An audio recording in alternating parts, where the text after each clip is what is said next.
Welcome to Park Media. I'm your host today, Vince Emanuele, and we're joined by David Vine, who's a professor of political anthropology at American University in Washington, D.C.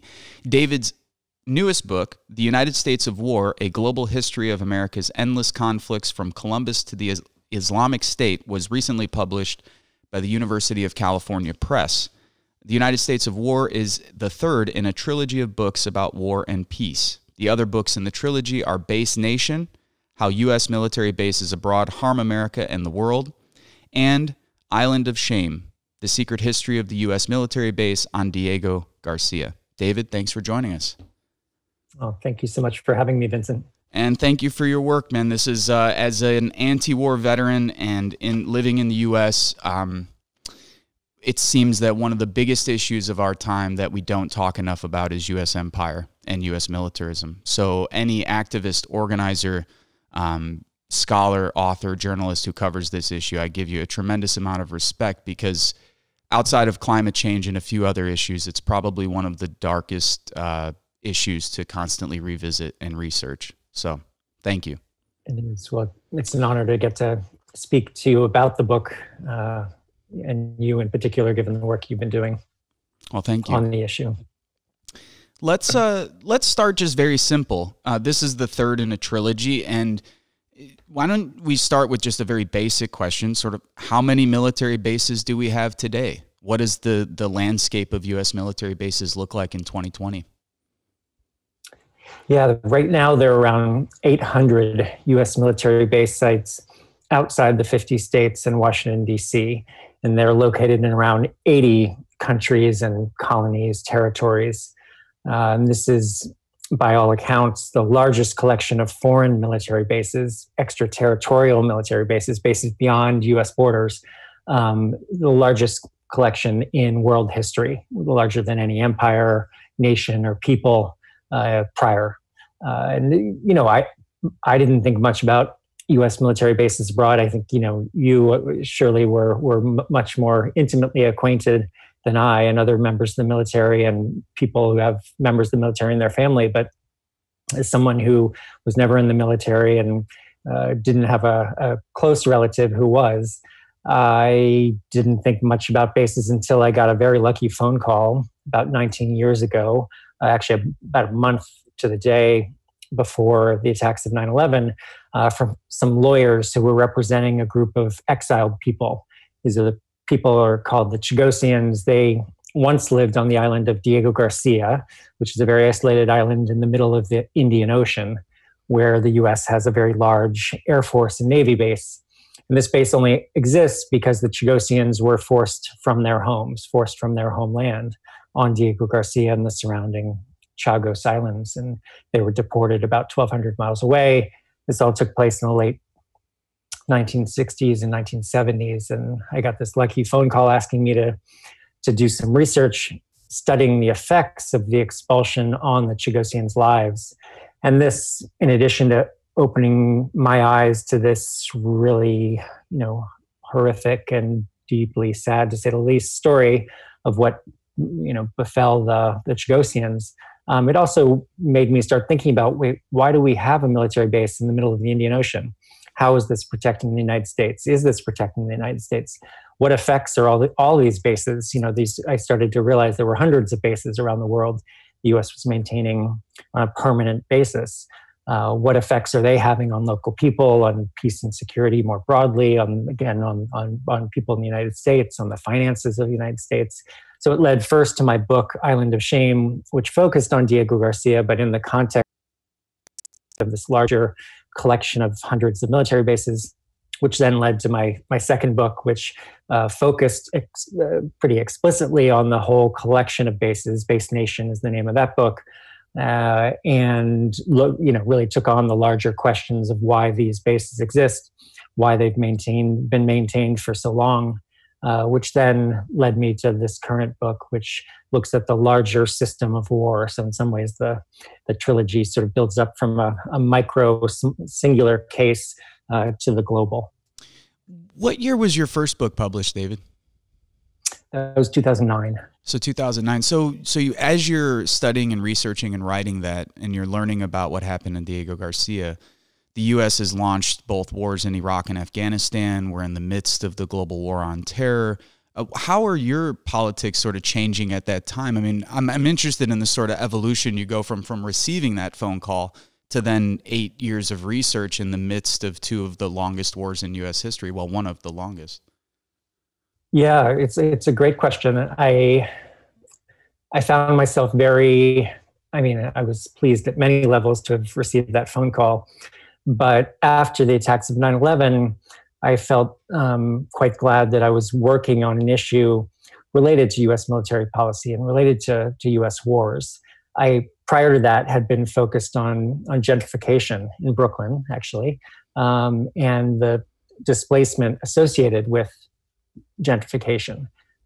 So there was a thematic link in that I was now studying displacement related to the creation of this one military base, which also made me realize that the Tragosian case is, of course, not an isolated one, and there are a series I was able to document at least 20 cases in which local people, mostly indigenous people, have been displaced during the creation or expansion of U.S. military facilities, and that's just since 1898, and follows the dispossession and displacement of Native American peoples across North America during the conquest of lands across North America by the U.S. military, and with the help of U.S. military bases. Then the first military bases abroad, these were U.S. Army forts. So my work sort of shifted to this different kind of displacement, and I think it made me pay more attention to empire. I think I was greatly helped by the analyses that were being provided shortly after 9/11 to help us understand why these attacks took place, and then to help us understand why the war in Afghanistan was launched. That was not the only option the Bush administration had. The Bush and Cheney administration could have treated the attacks of 9/11 as a crime, like other terrorist attacks had been treated in the past, and could have responded with policing and intelligence and diplomatic tools. Instead, they chose war. They attacked a nation, of course, that had nothing to do with the attacks of 9/11, bore no responsibility, except to the extent that the Taliban was providing a very small piece of land on which Al-Qaeda had refuge. So I benefited greatly from the analyses of U.S. empire and U.S. imperialism, not just in that moment and in the war that followed, the war in Iraq, which again was, of course, a war of choice, a war that did not have to be fought, and like the war in Afghanistan, a catastrophe that is actually hard to put into words how disastrous both wars have been for the people of both countries and for our country, for the United States. But then also made me look at U.S. imperialism over time from independence to the present. I was going to ask you who were some of the thinkers and who helped you better understand and contextualize the history of U.S. foreign policy. I know two for me were Chalmers Johnson and Noam Chomsky. People I started reading while I was in the Marine Corps and then immediately after, especially Chalmers Johnson, really was sort of that trilogy of books, the Blowback Trilogy, really opened my eyes. Yeah, the Blowback book in particular was so well-timed and helpful in understanding the attacks of 9/11 as a form of blowback, dating to, at very least, U.S. funding for what preceded Al-Qaeda, for Osama bin Laden and the Mujahideen in Afghanistan. So yeah, Chalmers Johnson and his writing about military bases, U.S. bases around the world, was critical. Chomsky's work on U.S. empire for decades was critical, as well as, I would say, David Harvey became very important, and Neil Smith, both of whom I had the luck and privilege to be able to study with at the City University of New York's Graduate Center. Lucky person. Yes, indeed. Francis Fox Piven also was really critical in my thinking. Naomi Klein, Cornel West, among others. Right on. Very, very lucky. We have tremendous respect for David. Still, one of my favorite interviews was with David Harvey. I think we did like 3.5 hours, and it was one of the funnest things I ever did on doing interviews. Let's let's start from the beginning. Okay, there's a lot of people I think who understand, and we'll go through these different periods, but there's a lot of people I think who understand extreme U.S. militarism in the post 9/11 world. I think there are a number of people who get that. I think there's a number of people who get what the U.S., how the U.S. has postured itself, say, post-World War II. I think there's also a whole series of literature out there about this fundamental shift after the Spanish-American War. But you trace this all the way back to Columbus arriving, to westward expansion, colonialism, the genocidal destruction of Native Americans. Can you talk about the origins of U.S. empire and how the bases both facilitated westward expansion, but then also led to further conflicts by establishing more and more bases? Sure. Well, to start where you ended, one of the key arguments of my book, The United States of War, is that U.S. military bases really provide a key to understanding U.S. imperialism, to understanding the relationship between the United States and war, and specifically U.S. military bases abroad, U.S. military bases on other people's lands. That these bases have been critical to enabling war, to making war possible. But I also found in my research and show that U.S. bases abroad have actually made war more likely. That when you build bases outside one's own territory, when you build extraterritorial military bases, they make war easier. They make it an easier policy choice for politicians, for other elites and leaders, intellectual elites, financial elites. And what you see is a process whereby U.S. wars created new military bases. Those new military bases tended to create more wars, which tended to create more military bases, which tended to create more wars over time. And you can, again, as you alluded to, see this from the late 18th century, basically from independence through the 19th century and through the 20th and into the 21st century. But indeed, I do start my history of the United States of War even farther back, going to Columbus, who was the first European to create a foreign military base in North America. Columbus built, in fact, the first two European military bases in the Americas. I was surprised when I was visiting Diego Garcia. Excuse me, I only wish I had visited Diego Garcia.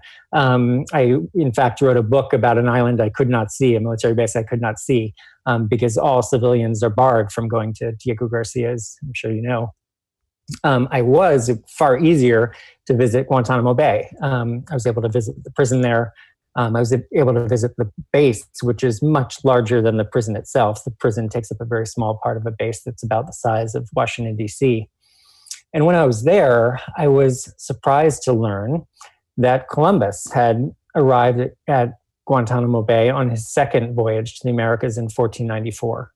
This was news to me, but it seemed like this was not just, I mean, in a certain sense, it's a coincidence, but it's a coincidence that's revealing. It's a coincidence that reveals something about the nature of empire over time and about U.S. empire in particular, and made me see that to understand the long history of U.S. wars, you have to put it in the context of the longer history of European wars and European empires in the Americas.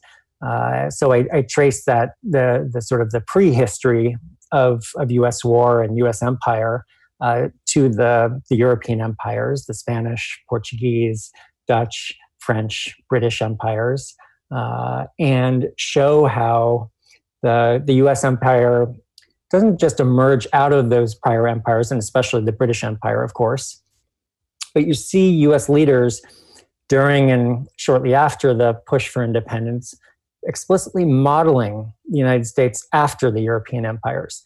The vision was one of expansion and conquest, and not just expansion and conquest for the sake of expansion and conquest, similarly not just war for the sake of war, but pretty much always explicitly for identifiable economic interests, sometimes also political interests, the political interests of politicians. But there were, this was conquest for the acquisition of resources, for the acquisition and domination of markets. Their capitalism and is intimately intertwined with this history of war and specific capitalist interests, not just capitalism as an abstract system. Right. Can we talk about how those bases function both domestically and then, of course, being a former Marine, you don't really notice, but in the Marine Corps hymn, it starts with from the halls of Montezuma to the shores of Tripoli. And of course, as an 18-year-old, you're not thinking about where that comes about.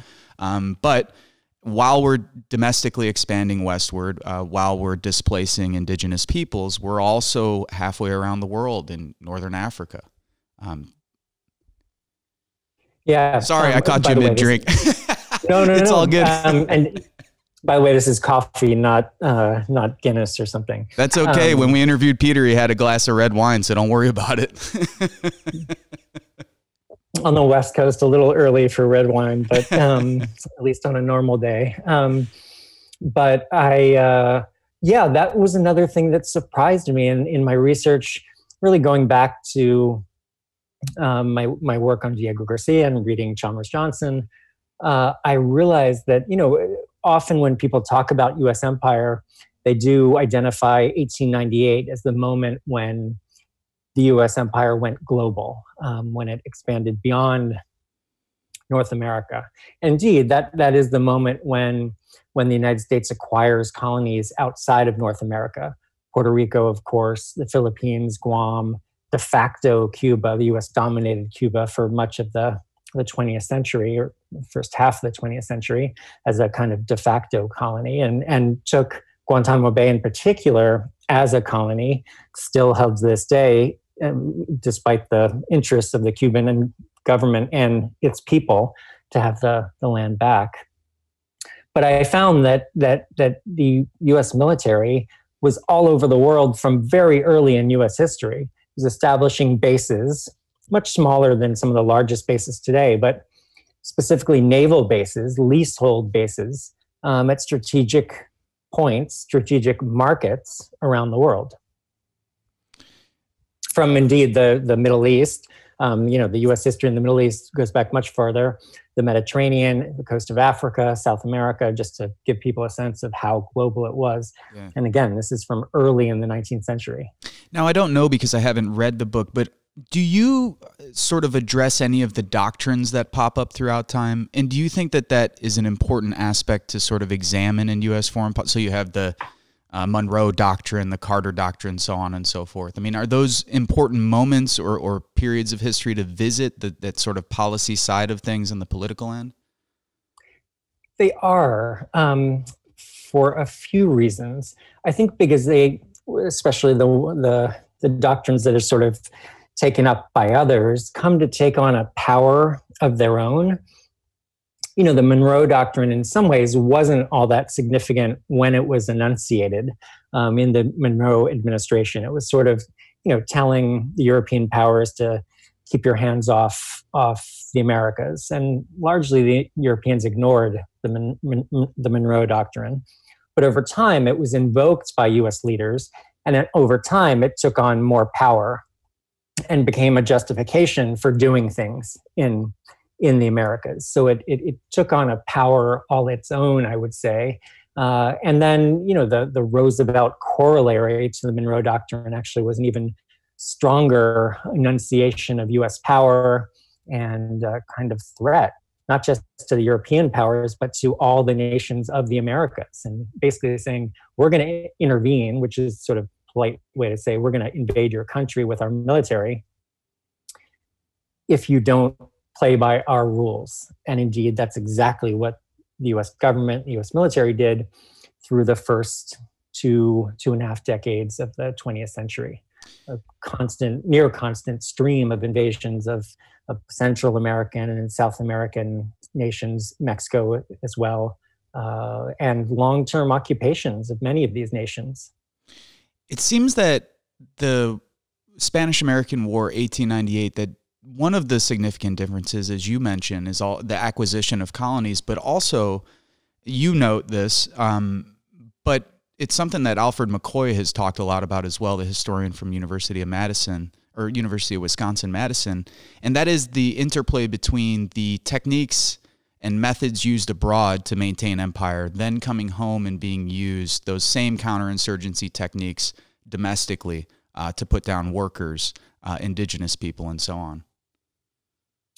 Yeah, no, that is a really important dynamic that I think we can see operating in the present in so many ways, in terms of the post 9/11 wars, the war on terror, and the counterinsurgency strategies, and the people who've been deployed to fight these wars, the tactics, the techniques, the military equipment, and again, sometimes the actual people being involved in what essentially is a counterinsurgency strategy employed in a variety of ways against communities in the United States by police forces, but also by these militias that are increasingly recruiting veterans, former U.S. military personnel. But I think it's also important to point out that 1898 wasn't really all that new. The United States, it's a country that founded on 13 colonies that declared their independence and started to call themselves states in the United States of America. All the other states in this union are colonies. And I feel like this is what's forgotten when we point to 1898 as sort of somehow distinctive. What was going on that allowed the United States to expand across North America? This was colonial conquest. This was the acquisition of colonies in North America. But for many people, I think in a certain way, this speaks to the way Manifest Destiny has shaped all our thinking and sort of naturalized the conquest across North America, that was inevitable, that we stopped seeing it as colonization, that we stopped seeing the acquisition of territory as the creation of new colonies, which is what, and partly it's the language, they were called territories, but these were new colonies.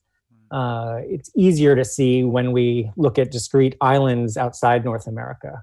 But part of what I argue in the United States of War is that really this is a continuous process pretty much from US independence through 1898. It's really after 1898 that we see a shift in US imperial strategies. The invasions and occupations of Latin American nations in the early 20th century were distinctive because here we have invasions, again, for capitalist interests, almost always, and long-term occupations in places, but we don't see the acquisition of colonies. The United States did not turn Honduras into a colony, at least a formal one, and that is an important distinction. In some ways, it was and has been and is to the present a kind of de facto colony, such as the domination of the U.S. government and the United States over Honduras and equally Guatemala and El Salvador, I would say. So we see something new in U.S. empire, this sort of use of informal strategies of rule, of the creation of de facto colonies, and the increasing use of economic and political tools of imperialism to exert power and influence over other nations and peoples. Now, I know we're flying through many decades and periods of history, which I'm sure as a professor might drive you nuts, but we also want to make sure that people actually read the book, so we're not going to give you too much in this interview. You have to actually read it yourself. Let's go to sort of the post-World War II period. How does U.S. empire and the base alignment change? What does it look like post-1945?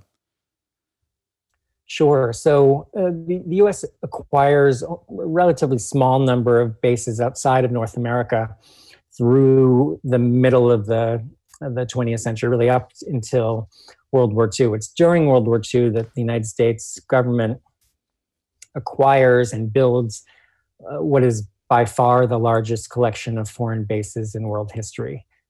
Thousands of military bases and installations around the world, built, it's important to note, with the help of usually colonized labor forces, the labor forces of the remaining European colonies, Britain and France especially. After the war, the United States military shrinks dramatically. in size. Many of these bases are closed, but a very large, really still huge collection of bases remains around the world, still the largest in world history. And that collection of bases expands, especially in the early 1950s as part of and related to the war in Korea. But we don't see just a buildup in East Asia, although we do see a significant one there. We see a buildup in Europe in particular, and the creation of the kind of America town bases, bases that really literally look like small and not so small American towns and cities, complete with schools and hospitals and housing, suburban housing for families, not just military personnel. Today, yoga studios, movie theaters, fast food, all the trappings, I'm sure, as you know, of U.S. suburbia, sort of idealized U.S. suburbia. And this is what, this becomes a major symbol of the United States and a major way in which the United States comes to interact with the world. It's through these military bases. At the same time, the U.S. is increasingly using covert imperial tools, covert tools of influence. The launching of coups, of course, 1953, 1954, in Guatemala and Iran in particular, but a series of coups and other forms of covert meddling that accompany more overt forms of imperial rule and imperial meddling, I think we can say. Specifically, or most prominently, the war in Southeast Asia, the war in Vietnam, Laos, Cambodia, which many date to the early 1960s, but really it's from the fall of the French in 1955 that the United States government increasingly becomes involved in a variety of ways in propping up the South Vietnamese government, and then, of course, deploying its own military forces in increasing numbers throughout the 1960s and into the mid 1970s. And are they following, throughout that same period, you have a wave of independence movements and anti-colonial movements throughout the world. To what degree did the sort of mapping out of U.S. bases follow those events taking place at the time? Well, in a way, this is a part of the story I tell in my first book, Island of Shame, and discuss in this new book as well, equally, that, during World War II, President Roosevelt really articulated a pretty strong anti-colonial rhetoric and stance against the British and French empires in particular, saying that, colonial territories would gain their independence and supporting independence movements. But toward the end of the war, we see a shift in Roosevelt's thinking and the thinking of other U.S. leaders who come to support the ongoing British and French colonialism in particular, and continue to practice U.S. imperialism in a variety of ways and U.S. colonial rule in a variety of ways. The Philippines gained its independence in 1946, but in many ways the Philippines remained something of a U.S. colony or de facto colony in the years that followed, in some ways to the present, although I would say over time the Philippines government and Filipinos have exerted more and more sovereignty and independence, especially after throwing out Marcos and the U.S. military presence, mostly, in 1992. But other, U.S. colonies remained. Again, the language now is that of territory, but Guam, the Philippines, the Northern Mariana Islands, the U.S. Virgin Islands, Puerto Rico, these are all colonies. They're in fundamentally colonial relations with the United States, even if we might like to call them colonies. The people who live there, they might go vote on, November 3rd, but their votes count for nothing. People in D.C. are also living in a colony. That's, my hometown. We now have a vote as a result of a constitutional amendment, but we don't have full voting representation in Congress, and neither do the residents of the U.S. colonies. So we really see U.S. leaders, and this is the story I pick up in Island of Shame, and the story that Diego Garcia in particular illuminates. U.S. leaders really become quite fearful of the decolonization movement. They're fearful that the newly independent nations will side with the Soviet Union and the communist bloc in the Cold War. Of course, that is the context in which U.S. bases are maintained in the early 1950s, 60s, 70s, and not just maintained, but expanded in number and size. And U.S. leaders begin looking for specific plots of territory, usually islands, on which they can build military bases, fearing that as nations gain their independence, as colonies gain their independence, they will throw the US out of bases in their territories. And in fact, there are examples of that. Trinidad would be one. Across the Middle East, US military bases were forced to shut and close. Even France, threw the US military out in the 1960s. So US military leaders and some diplomatic leaders begin looking for islands in particular on which they can maintain military bases in perpetuity without fear of eviction, essentially. And this is a trend that I think we can actually trace up through the present. It's evolved over time. It's not just confined to islands, but increasingly, really since 2000, before 9/11, you see US military leaders looking for small, usually isolated locations, if not an island in some interior rural region without large population centers nearby, where the US can maintain what are now increasingly called lily pad bases, small isolated bases with relatively few military personnel, sometimes just military contractors. They don't have the families that you see on these big America town-sized bases, little Americas, as they're often also called. And we've seen these lily pad bases really popping up around the globe, especially in Africa, but also in Asia, Eastern and Central Europe as well.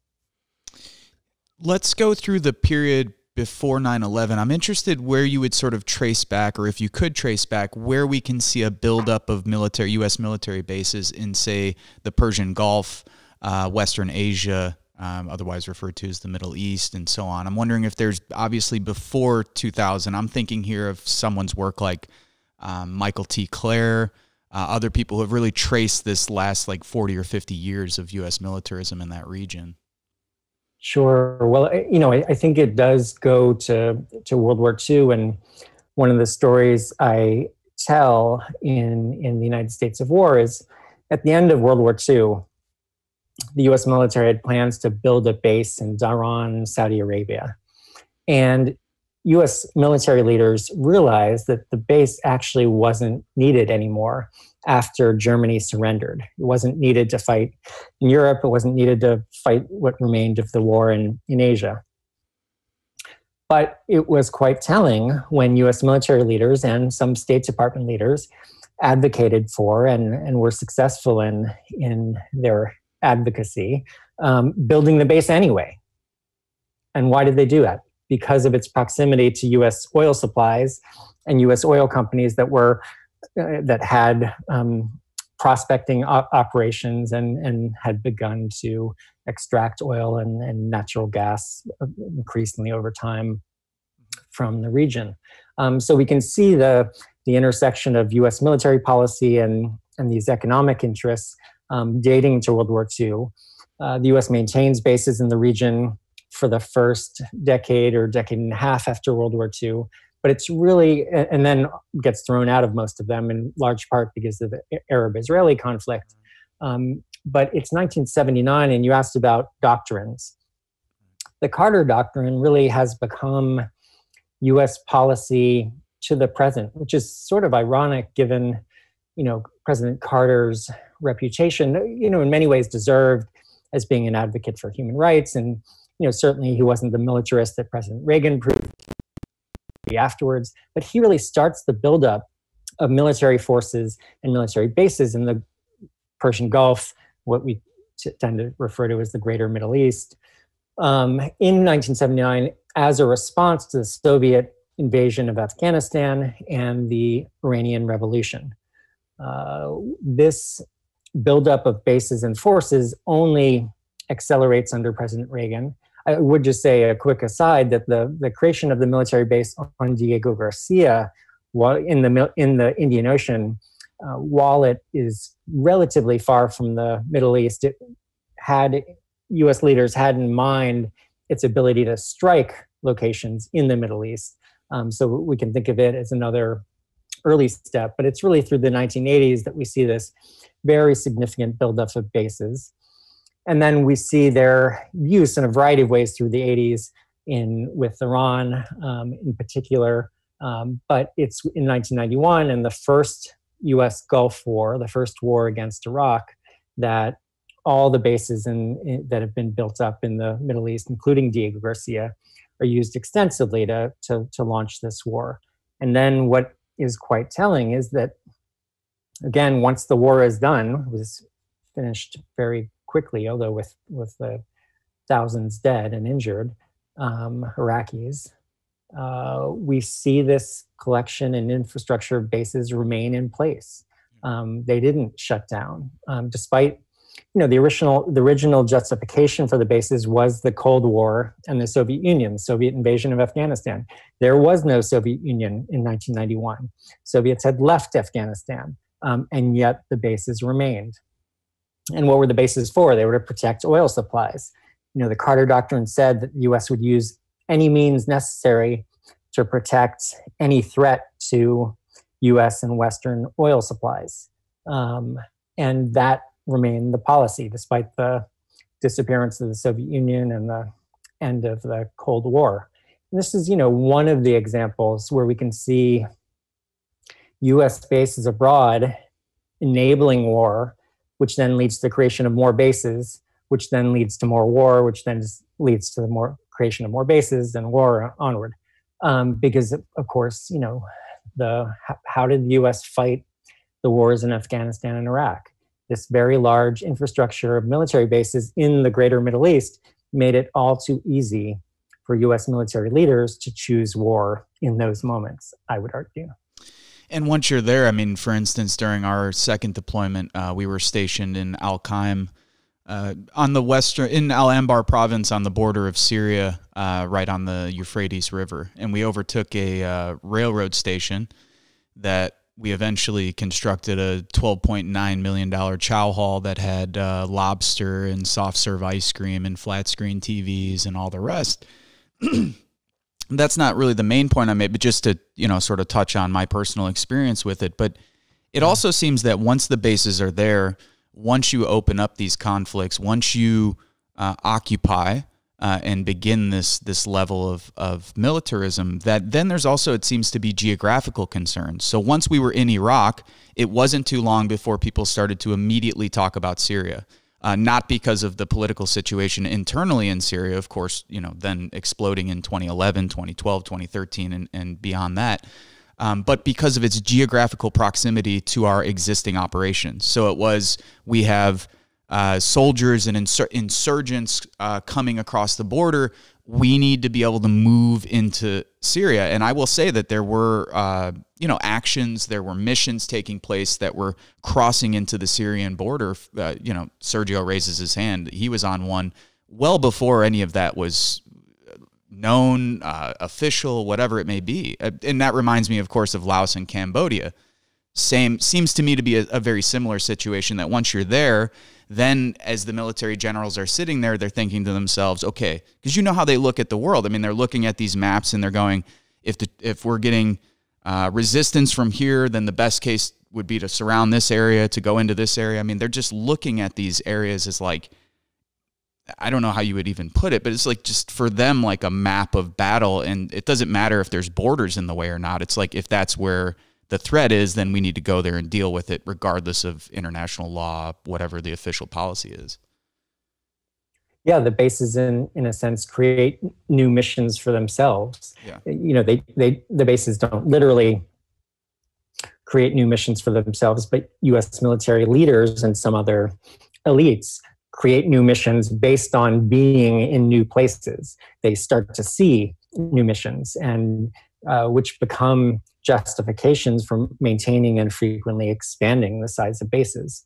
We need to suddenly protect this base against X or Y threat. The bases themselves come to take on a life of their own. We see this around the world, but indeed in the Persian Gulf in particular, bases once established become very hard to shut down. Yeah. Let's talk about the post 9/11 era. How much has changed in that era? Of course, many of the people listening to this and who will watch this know of it from our previous podcasts and my own work, what's happened in Iraq, Afghanistan, Libya, Syria, Yemen, Somalia. They're somewhat aware, I think, of Nick Turse's work and people who have been following this military buildup in Africa over the last decade, really starting during the Obama administration. But what can you tell us that you think is maybe something that people haven't been hearing about this last 20 years? How is it different? How is it the same? And what do you think that, the work that you've produced, how is it sort of, telling us something different than maybe people have heard? Sure. Well, yeah, I mean, Nick Turse's work is incredibly important. And, I think the thing I would point to there is just the way in which the war on terror has taken on a life of its own. Most people, I don't think, know that U.S. combat troops have been deployed to at least 24 countries since 2001. And this is according to a list put together by the Congressional Research Service. This is not, investigative journalists.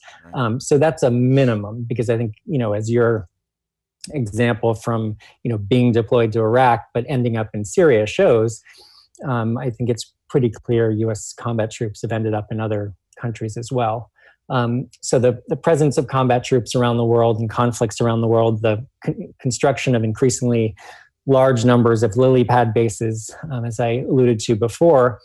But I think one of the other underappreciated dynamics in the post 9/11 era is the way in which the military-industrial complex, which President Eisenhower, of course, identified as he was leaving office, turning over the presidency to President Kennedy, that he didn't just identify but warned about, has taken on entirely new dimensions of power and influence that are dominating not just our foreign policy, but U.S. policy, period. Because, of course, foreign policy ends up dictating domestic policy in so many ways, from budgets to many other ways.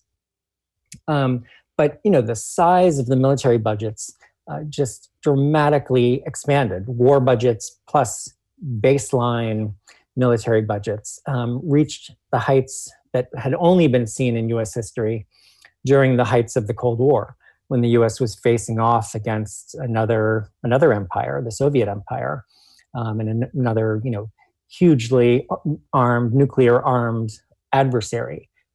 The U.S. has maintained military budgets of a similar size and proportion pretty much throughout the post-2001 era, with some ups and downs. And the Trump administration has brought us back to the heights, really in U.S. history, other than perhaps World War II.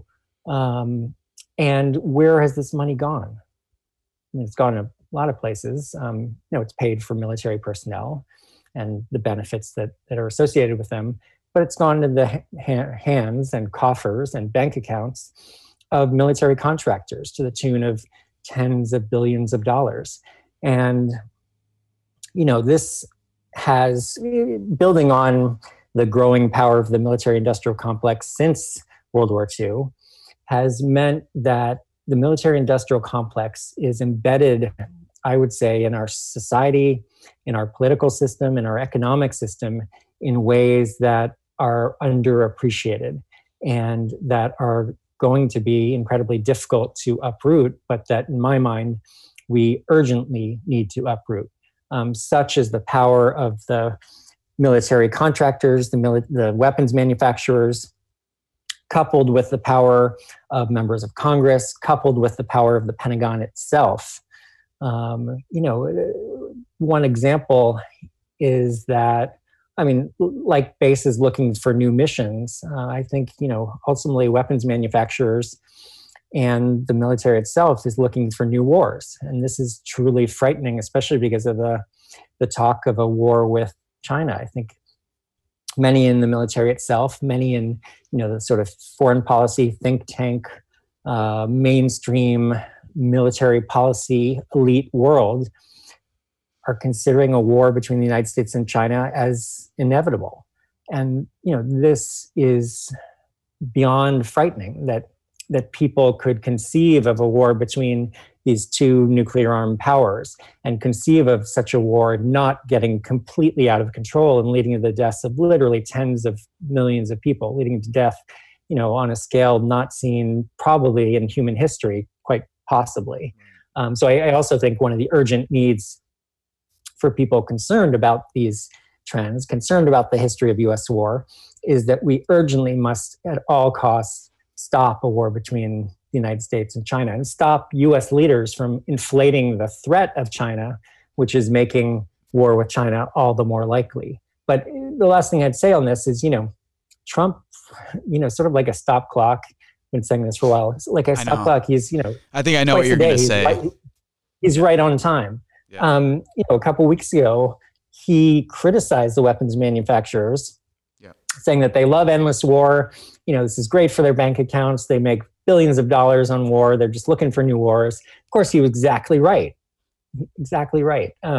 But he, more than anyone other than the Bush-Cheney administration, has fed those weapons manufacturers tens of billions of dollars in contracts as he's boosted military budgets, up to now around $740 billion in the current fiscal year. And that's not even the whole military budget.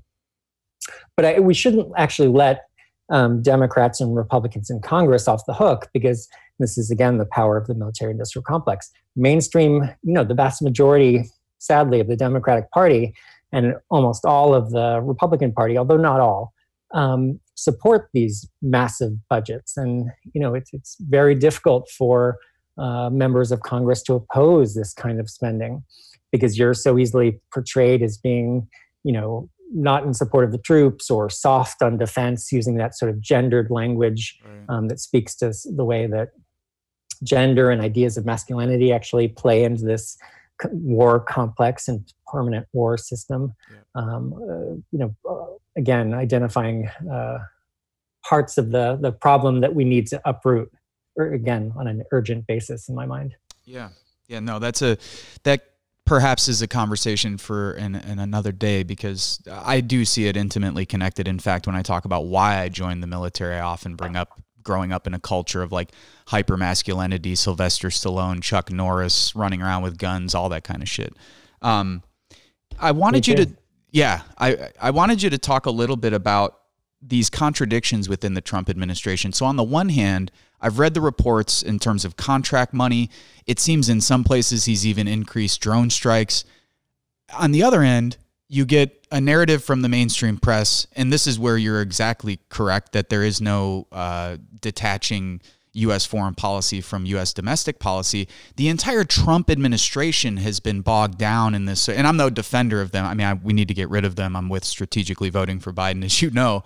But I have found it quite hypocritical and unhelpful that the Democrats have tried to portray him as this sort of Russian puppet, and all of the rhetoric, the anti-Russian rhetoric. And then also when Trump does say something like, hey, why don't we pull out of Afghanistan or Syria, or why don't we talk to North Korea? Those are the moments when I go, okay, like a clock, and who the fuck knows why he's saying it, but he is saying it. And for me, what's always been interesting about Trump, just like the primaries in 2015 and 2016, it wasn't what I actually thought he was going to do, which I knew was going to be horrific. It was that his anti-war rhetoric resonated with so much of the Republican base. I mean, I think people forget that Trump ran on this platform in 2015 and 2016 of just demolishing the Bush family and Cheney and and whether he believed that or not, of course, I don't know if anybody really cares, but I find it interesting as someone who's trying to organize movements that there are, in fact, tens of millions of Americans who are sick and tired of this shit. So I'm so glad you talked about that. And, in terms of important trends in the post 9/11 era that I think, and you asked about, don't get enough attention. I think the growing anti-war sentiment in the country is critical to recognize and to build on. And I think is actually one of the successes, long-term successes of the anti-war movement that sprung up in opposition to the U.S. war in Afghanistan and then the U.S. war in Iraq, and often are portrayed as being failures because the wars happened. Right. Now, first of all, I think the public opinion shifted in opposition to those wars as quickly as probably any war in U.S. history. Certainly among the most rapid shifts in public opinion, especially when it came to the war in Iraq.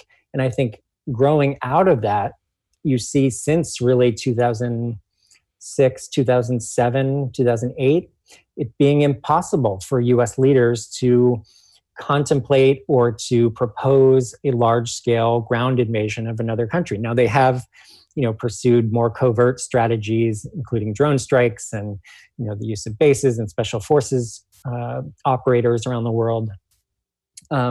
But I think it reflects this growing anti-war sentiment that people just don't support large-scale wars the way a fair number of people, though so many did not prior to the war in Iraq, of course. But I think Trump reflects that. He realizes that people across the political spectrum, it's not just, lefties who are opposed to war. You have a large component of the Republican Party and Republican base that is sick and tired of imperialist wars, sick and tired of the spending involved, sick and tired of the death. You have libertarians. You have, of course, people on the left as well. And I think we need to recognize that this sentiment exists and build on it to really not just rein in, but reverse and dismantle the permanent war system, especially before we end up in another war. Yeah. Yeah. No, I love my friend Sarah Lazar, and if she listens to this, she'll have a laugh on her. She'll have a smile on her face. I haven't read the book, so I can't speak to it as well as she can. But I'm not as critical. Someone who's been involved with anti-war activism for the last 15 years, the proposals that you make, or that that she referenced in the notes that I'm using, and then also what I've seen in previous interviews, to me, it's like Bernie Sanders. It's like, is Bernie what I want? No. But if we were to have implemented Bernie's policies, it would be quite revolutionary within the U.S. context. It seems to me that your proposals are very much similar, where would I like to get rid of 95% of the Pentagon budget? Absolutely. Would I like to do X, Y, or Z? Absolutely. But we're nowhere near that. And what you are proposing would significantly change the context of militarism and our relationship, I think, to empire, and at least in a significant way push us in the direction that we should go. So I would like for you to talk a little bit about what you think can be done about this, specific policy proposals, all the way maybe to even bigger ideas. Sure. Well, and I would begin again with movements, because I think we have to recognize that in addition to the long-term and growing anti-war sentiment in the country, we're in a moment of unprecedented activism and social movement activism and protest. The largest protest movement in U.S. history in the form of the Black Lives Matter protests that have emerged in the last half year, coupled with the history of the Occupy Wall Street movement, coupled with the kinds of localized mutual aid activism. I consider that a kind of activism that we've seen in the pandemic. That coupled with the pandemic itself, which I think has opened people's minds to structural changes that were simply unthinkable before the pandemic, especially with the trillions of dollars being spent in pandemic relief. That has shown, I think, many people, I hope has shown everyone, that the money was always there. That when they said, oh, we don't have enough money to improve schools, we don't have enough money for universal health care, it's too expensive, we don't have enough money for affordable housing, that was, I don't know if you're allowed to curse, and that was bullshit. Yeah. And the money was always there because the military budgets you were just talking about diverted those funds from, taking care of hunger in this country and around the world, from building affordable housing, from ending homelessness, from providing universal health care. So the military budgets alone would have allowed us to do those things. But the ability of the United States to take on debt means that the U.S. could have been taking care of these pressing human needs rather than diverting funds to fighting wars that have been catastrophes that are, again, difficult to put in words, especially when 3 to 4 million people have died in Afghanistan, Iraq, Pakistan, Libya, Yemen, and Syria, in just the U.S. fighting in Syria. 3 to 4 million plus 37 million or more displaced in the 8 most violent wars the U.S. has been involved in since 2001, injuries, et cetera, et cetera. But I think you shouldn't overlook the human damage that these wars have cost, especially for non-U.S. citizens. We should also focus on the damage that have been done to U.S. military personnel, the dead, of course, the family members who've lost loved ones, the people who've come back. I mean, how many veterans aren't injured by their military service? I would say, everyone, either physically, emotionally, mentally. But what can we do, to get back to your central question, what can we do to change this? I do call for, in my book, The United States of War, I call for a cut in the U.S. military budget, of cutting it by half. There are different proposals. Bernie Sanders called for a 10% cut in the military budget, which gained some support in Congress, but relatively little, but not insignificant support in this past budget cycle. Others are calling for a cut of 1/3 of the military budget. But let's just, if we cut the U.S. military budget in half, the U.S. military would still have the world's largest military budget, still larger than China, still larger than Russia. The current U.S. military budget is larger than the next 10 military budgets combined. Most of those military budgets are those of U.S. allies. So again, the U.S. military budget is totally out of proportion to any threats the United States is facing. Completely out of control. And, helping people to see what, I think President Eisenhower put best, to see that this is a theft, that our money, taxpayer money, is being stolen. Now, how do we change that system? I spoke about the power of the military-industrial complex that Eisenhower identified. That power is very real and very significant. There are a lot of people who want to protect the size of the military budget, and we can't pretend otherwise. So that's why I offer sort of a range of proposals. One would be converting weapons manufacturers into green industries and other civilian industries. So basically saying, we're not going to take your contracts completely. We're going to get you to pursue civilian construction and production capacities, because it's just going to be too hard to take down Lockheed Martin. I'm not convinced of that, but it's certainly one strategy. Another is to convert a significant part of the U.S. military into an unarmed humanitarian and disaster relief response force. I'm sure, as there are many, perhaps most, perhaps all people who join the U.S. military, want to do good in the world. They want to serve others. They want to help. And people often, when they get sent on humanitarian missions, feel good about doing that. Yep. I think people in the United States, young people, especially who need opportunities, could do that work on an unarmed basis. So that would be another form of conversion. And these are just a few of the proposals that I've offered. Makes a lot of sense. I mean, one of the things we've talked about for years, at least the last decade, has been how can we repurpose the massive logistical capacity of the U.S. military to deal with global climate change. We're already all over the world.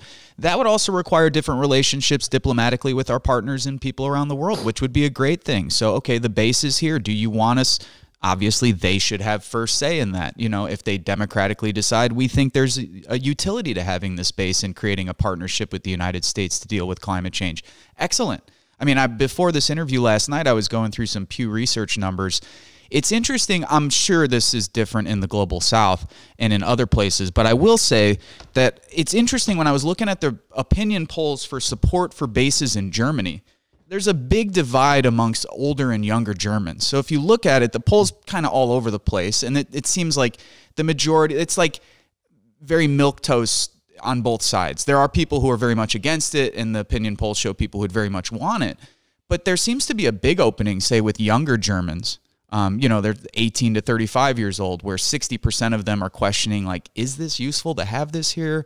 And, those are the kind of things that we've been talking about for a long time. Well, not we, but I think a lot of people on the anti-war left have been trying to figure out, like, do you just get rid of everything? And to your point, there's a lot of people who want to join.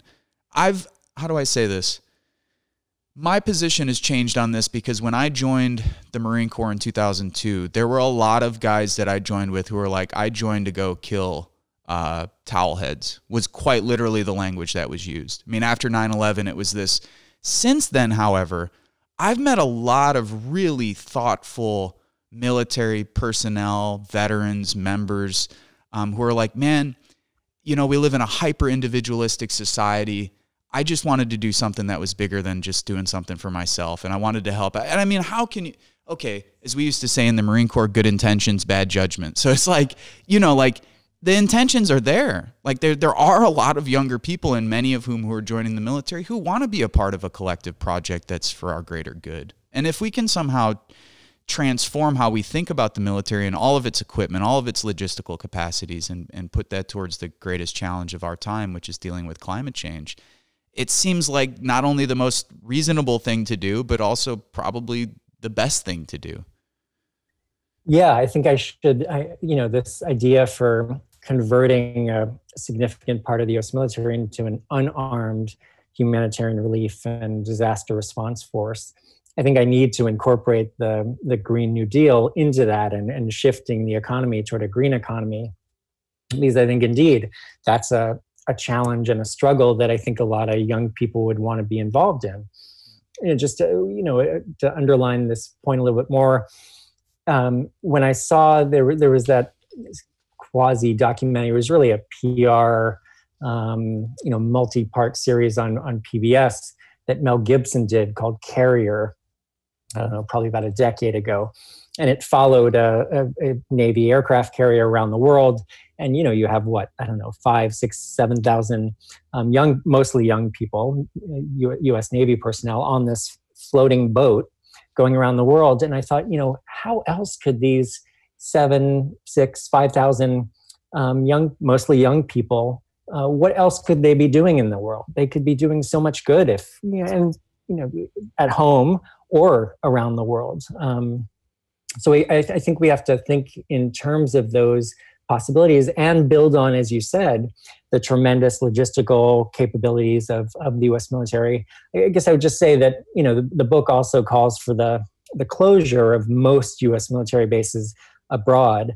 I think there is room for maintaining bases when democratically ruled countries wish to maintain bases. I'm open to that, and other possibilities like access agreements for the military to gain access in an emergency, or even some prepositioned locations where weaponry and supplies would be prepositioned. But I think just the other thing I think it would be a mistake to not say, and you pointed to it when you mentioned, people who signed up around the time you joined the Marine Corps talking about wanting to kill towel heads. That sort of racist language underlines the racism that is, another through line connecting, the imperialism of the Spanish and other European empires, and with Columbus's arrival in Guantanamo Bay and in the Americas, connects that imperialism to U.S. imperialism. And you see the same kind of racist slurs being used against Iraqis, Afghans today, and others. Similar, and in some cases, the same racist slurs were used against Filipinos during the long counterinsurgency war in the Philippines between 1899 and 1913.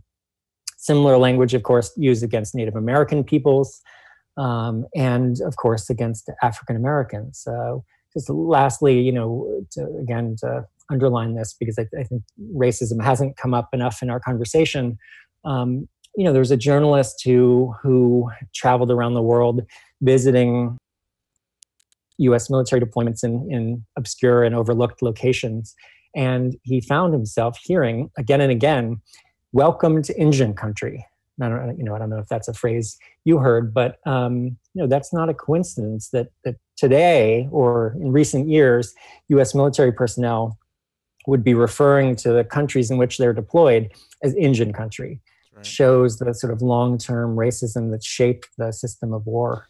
And how deeply embedded that ideology runs. I mean, this idea that, that we're there to civilize and democratize. I mean, I was going to ask you and I know we've taken enough of your time today. We'll definitely have you back in the future if you're willing, because there's a lot of other stuff I'd like to talk to you about. And I actually need to give you proper respect and read the books. This role of culture, I was thinking back to a book I read by a Canadian anthropologist, Ronald Wright, What is America?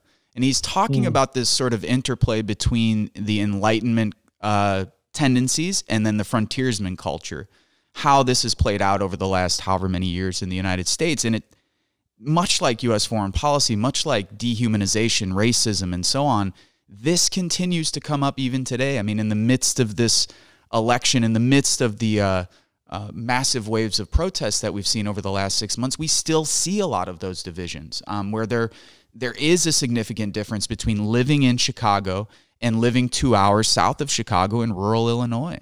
And I guess I'm wondering so there's specific policy things we can do. On the other end, and I don't think there's such a clear answer to this, and I don't expect you to have the answer, but I'm interested in your thoughts on how do we address those cultural, those cultural components, those ideological components of U.S. militarism, how deeply ingrained, even the sense of manifest destiny that the United States is special, that we're appointed by God in some ways to have this position in the world. What are your thoughts on that sort of cultural, ideological aspect of U.S. empire and militarism? It's such a good and difficult question, and something that I think needs to be uprooted. My quick answer is to say that we need to replace it with a different positive vision of what the United States is. We can't just respond and try to replace it with a negative. We can't just critique, American exceptionalism and the manifest destiny ideology and the kind of, racist nationalism.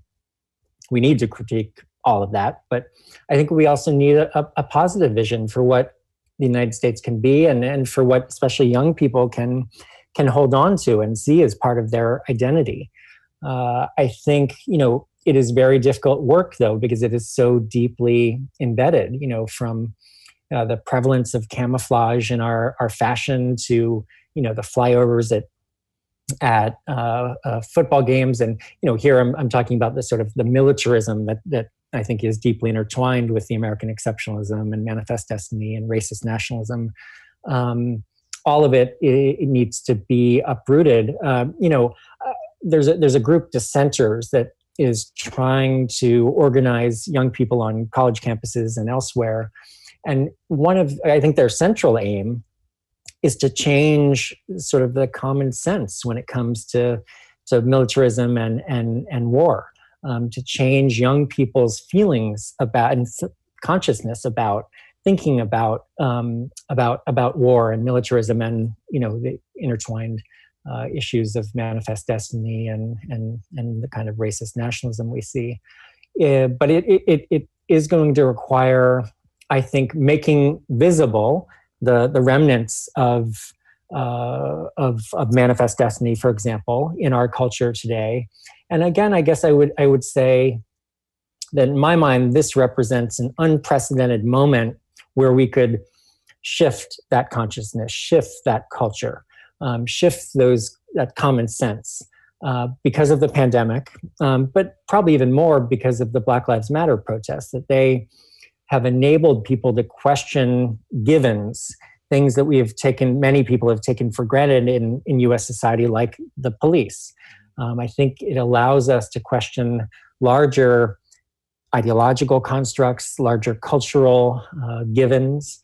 And I think we need to take advantage of this moment to really try to transform the ideology that has so shaped and so destructively shaped the minds and lives of so many of us, myself included, who grew up, playing that war game, Cowboys and Indians, and grew up, playing other war games, and it's part of all our lives. I'm not saying that I have freed myself from these ideological constructs. I think it's work we all have to do. Yeah, no, I totally agree, and I really appreciate your time today, number one. Number two, again, thank you for your work, and I say that as someone who, after doing many years of anti-war activism and organizing, I maintain that outside of climate change and a few other horrific issues like sex trafficking and others, there's not too many issues that are darker to sort of constantly revisit. The history of U.S. empire is brutal and horrific and murderous, and I give a lot of credit to folks who do the work. So I'm not just kind of pulling your chain. I very much appreciate what you're doing. Because, we've been there and tried to do it, and some of us have had to move on to other projects because if we spent any more time focusing on U.S. empire, we might have been self-destructive or something like that. And that's something also that I've seen over the last 15 years. So I know you're probably older than me. I know you're definitely more qualified than me, but as someone who might have a little more experience with the activist side, all I can say is please pace yourself and do it in a sustainable way, because we need people like you around for a long time. And I've seen a lot of really good journalists, activists, writers who've focused on these issues, burn out and go away for some time. And that's unfortunate. And I think we should do a better job of taking care of each other and looking out for each other. So. Wow. That was really beautifully said. And I think that is so important to remember. And I would just say, right back at you, and thank you for all that you have been doing, especially as someone who has seen, the workings of U.S. empire up close and the bloody, horrific aspects of it. As someone who's been in the military and then been able to come back and transform that experience into something so positive. And I really appreciate all you have done, and feel lucky to have had the chance to talk together. Oh, thank you. Same here. Next podcast, we'll just compliment each other for the whole hour and a half. How about that? No, next time I'd really like to talk to you about strategy and ideas. And I think maybe that could be the next conversation. And I would like to wait until we see what the political landscape looks like. So let's see who wins. Let's see what Congress looks like. Then let's have another conversation about where we go from here. I would love that. That's where my work is going to be focused right after the election. So that would be perfect timing, and I'd love to hear your thoughts. So right on. Thank you, David, so much. Thank you. You've been watching Park Media. I'm your host today, Vincent Emanuele, and we'll see you soon. Hey, thank you for watching and listening. If you think this program is worth a pack of cigarettes or a cheeseburger, you could become a Patreon for as little as $3 a month. The link is available at our website, parkmedia.org. That's PARCmedia.org. Make sure to subscribe to our YouTube channel below. Also, you could find us on Instagram at Park Media, Facebook at Politics, Art, Roots, Culture, and you could find me on Twitter at Vince Emanuele.